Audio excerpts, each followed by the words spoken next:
آپ کے لیے میں اپنی زندگی کے تجربے سے جو میں آپ کو آج پیغام دینا چاہتا ہوں، اور میں چاہتا ہوں ساری زندگی یہ باتیں یاد رکھنا. یہ میری ساری زندگی کا تجربہ ہے کہ دیکھیں انسان وہ بڑے کام کر کے جاتا ہے اور اس کا نام ہوتا ہے دنیا میں،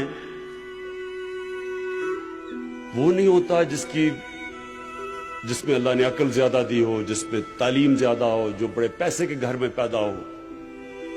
وہ انسان اوپر جاتا ہے جس کی سوچ بڑی ہوتی ہے، جس کی خواب بڑی ہوتی ہے.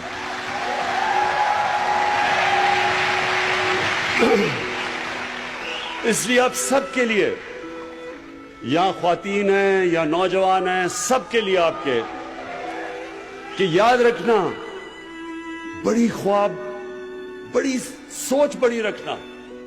اور بڑی سوچ ہمیشہ ایک انسان سے نکل کے ہوتی ہے. بڑا انسان وہ ہوتا ہے جو اپنے سے باہر نکل آتا ہے، جو اپنی ذات سے باہر نکل آتا ہے. دنیا کی تاریخ میں بڑے بڑے امیر لوگ آئے. کوئی آج دنیا ایک امیر آدمی کو یاد رکھتی ہے؟ کوئی آپ کو یاد ہے امیر آدمی آج ہے، جیسی وہ مرتا اس کے بچے ہی اس کو بھول جاتے ہیں، باقی دنیا تو چھوڑے. انسان دنیا اس انسان کو یاد رکھتی ہے جو انسانوں کے لیے کچھ کر کے جاتا ہے.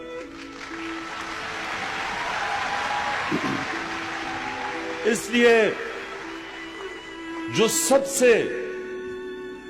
جس کو greatest man in human history, جو ایک 100 گریٹسٹ مین کی جو ایک کتاب ہے، اس میں نمبر 1 ہمارے نبی صلی اللہ علیہ وسلم ہے.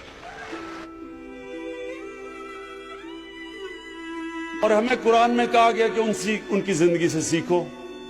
تو ان کی زندگی کیا؟ بار بار اگر آپ نے بڑا انسان بننا ہے، نوجوانوں، اگر آپ نے بڑا انسان بننا ہے تو ان کی زندگی کو بار بار پڑھو، سمجھو وہ کیا ہے، کیسے، کیا چیز تھی ان میں، کیا کوالٹیز تھی کہ انہوں نے دنیا کی تاریخ ہی بدل کے رکھ دی. سب کے لیے میں ہمیشہ کے لیے آپ نے یہ چیزیں یاد رکھنی ہیں. دیکھیں اللہ نے کیوں کہا؟ اللہ نے ان کو اپنا حبیب کہا. انہوں نے کہا ان کی زندگی سے سیکھو. ہم جب بڑے تھے ہمارے اور رول ماڈلز تھے، میرے کرکٹ کے رول ماڈلز تھے، اور راستے میں رول ماڈلز بنتے آئے، پاپ سٹارز تھے وغیرہ وغیرہ. ابھی بھی لوگ جو بزنس میں ہوتے ہیں وہ بل گیٹس کو رول ماڈل بنا لیتے ہیں، یا اور جو سٹیو جابز وغیرہ وغیرہ. لیکن یہ یاد رکھیں کہ یہ کوئی بھی ان کے پیر کی مٹی کے بھی برابر نہیں پہنچ سکتے.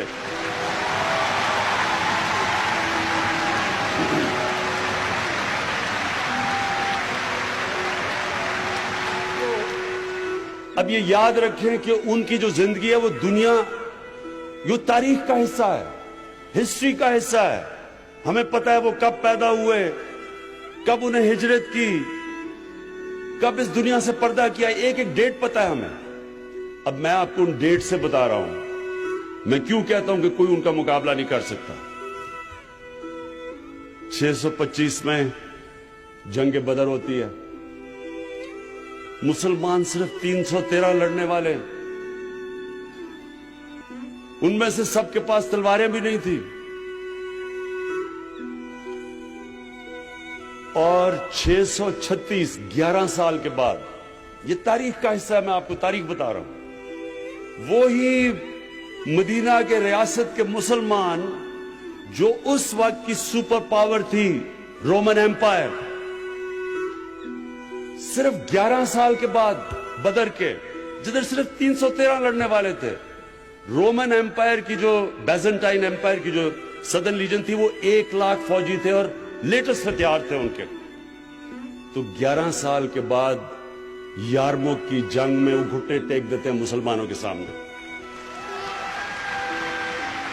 ایک منٹ سن لو، یہ، اور میں آپ کو تاریخ بتا رہا ہوں. یہ کوئی گریک میتھولوجی نہیں ہے، یہ تاریخ ہے.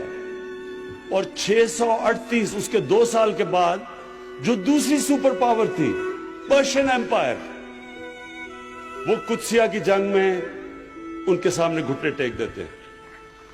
تو 13 سالوں میں جنگ بدر کے 13 سالوں کے بعد وہ دنیا کی سب سے عظیم قوم بن جاتی ہے. تو کیا کیا تھا؟ کبھی کوئی آپ نے کہیں ایسی چیز سنی ہے کہ کوئی اتنا ایسا انقلاب آیا ہو؟ اور پھر وہ سیویلائزیشن اگلے 700 سال تک سب سے بڑے سائنٹسٹ مسلمان تھے، اور وہ دنیا کی سب سے بڑی تہذیب تھی. مسلمانوں کا کیریکٹر انہوں نے ایسا بنایا کہ انڈونیشیا اور ملیشیا میں مسلمان تاجروں کو دیکھ کے لوگ مسلمان ہو گئے. ایمانداری تھی ان کی، سچائی تھی. سو میں یہ جو آپ کو کہہ رہا ہوں یہ آپ نے سمجھنا ہے نوجوانوں، بیکاز فیوچر تو آپ کا ہے. تو آپ نے ایک چیز سمجھنی ہے. نمبر 1 سب سے امپورٹنٹ چیز یہ کہ ہمارے نبی صلی اللہ علیہ وسلم نے انسانوں کو بدلا. اور قرآن کی آیت ہے کہ میں کبھی کسی قوم کی حالت نہیں بدلتا جب تک وہ قوم خود اپنی حالت بدلنے کی کوشش نہ کرے. یعنی کہ اگر ہم نے نیا پاکستان بنانا ہے تو حکومت ایک طرف کوشش کرے گی اور قوم دوسری طرف کوشش کرے گی.